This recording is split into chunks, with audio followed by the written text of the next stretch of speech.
Part D is about Clodius's death, and we'll see Milo's slaves take some action here. We begin with this little clause with a qui here. This is a linking qui connecting us back to the previous part. So from, I would translate your clause as like those slaves, and this is going to be referring to Milo's slaves who in the past passage were under attack. And then we have a relative clause. So of course I would like to know what the antecedent is. So this is only, I'll refer back right there to slaves.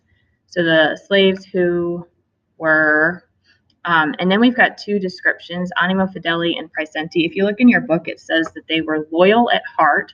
So putting these two words together.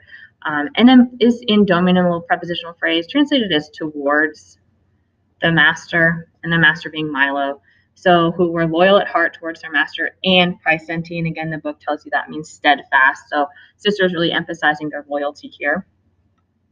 And just like in the past section, we have partim and then another partim. So part of those slaves, okisti sent, were killed.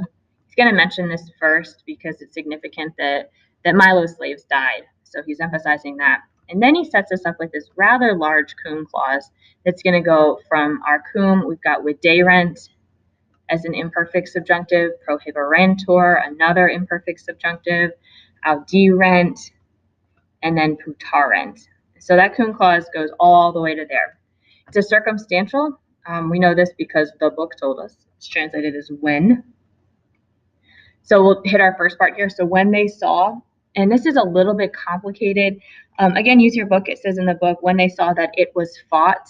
So essentially, this is an indirect statement without a subject. So we'll supply a subject, it.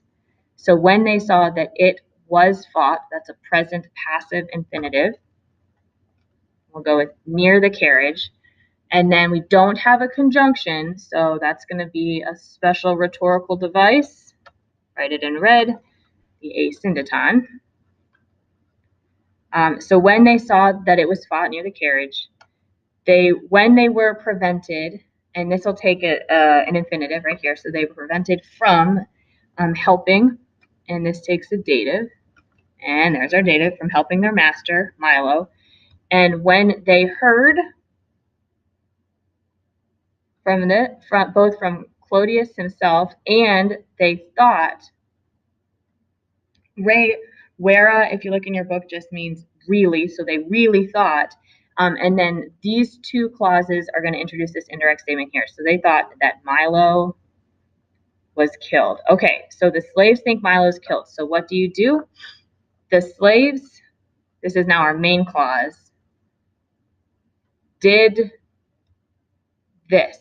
All right, now if you look in the book, it says that what id refers to doesn't come up until quod down here in line 26. So that being said, he's going to have kind of this big aside here, followed by another significant construction, and then we'll get to what they did. So the slaves, and then this is just genitive of Milo, did this. Alrighty, so here's his little aside. Decom, notice that we've changed our subject. So your subject with an M is going to be I, being Cicero. So I will say, and it just means for, jump in front. So for, I will say aperte, openly, as in like he's being honest. And he's saying this not causa, for the sake, and there's our gerund here, and this is actually going to be called a gerundive, which we'll talk about at some point. So not for the sake of shifting the blame, the accusation, or the charge, but, and then ut without a subjunctive, remember, is as, but as, oopsies, as it is fact, or as it was done. So he's not trying to shift the blame. Of course he's trying to shift the blame, but he's saying he's not trying to do that, but he's saying it's the truth. And then we have this nec imperante, nec sciente, nec praesente.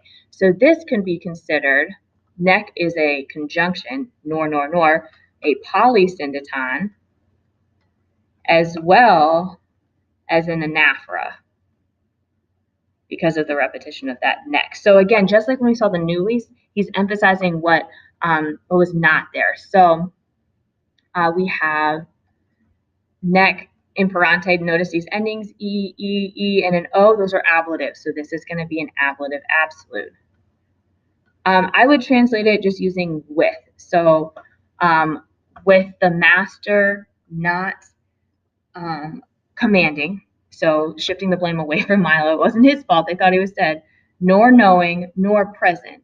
So with him not being aware of any of this, they did this action. And that action being, and the book gives you some help with this, we're going to translate our quote as what, and then your subject is quisque, what anyone would have wanted their own slaves to do in such a situation. So he's saying that the slaves were so loyal that they're thinking that Milo is dead, prompted them to then attack and ultimately kill Clodius. So is it Milo's fault?